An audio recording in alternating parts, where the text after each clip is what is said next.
केबे देखिछन्ति कि माता सतींकर पिता दक्ष प्रजापतिंकर मंदिर? तेबे आसंतु देखिबा। खाली ओडिशा रे नुहे बरम समग्र पूर्व भारत रे एकमात्र दक्ष प्रजापति मंदिर आम खोर्धा जिलार बाणपुर रे।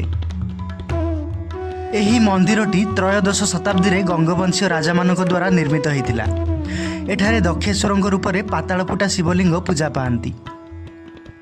एहा मध्य माँ भगवतींकर पित्रालय रूपरे ख्यात।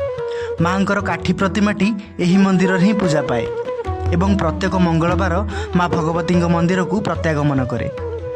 मुख्य मंदिरर चतुर्पार्श्व गज बिताल दिगपाल एवं कामकला निहन मुणरे प्रस्फुटित। ऐतिह्य संपन्न यह मंदिरटीर चमत्कार कारुकार्य और निर्माण शैली आपण को घड़िए रोकवा बाध्य करिबो। ब्रह्मांकर मानस पुत्र अहंकारी दक्षंकर यज्ञ शिव अपमान कारण माता सती से यज्ञकुंड आत्माहुति देथिले। फलस्वरूप अहंकारी दक्षंकर शिरच्छेदन करथिले महादेव। परे समस्तंकर अनुरोध रे एक छेलीर कटा मुंड को जोड़िथिले प्रभु शिव शंकर।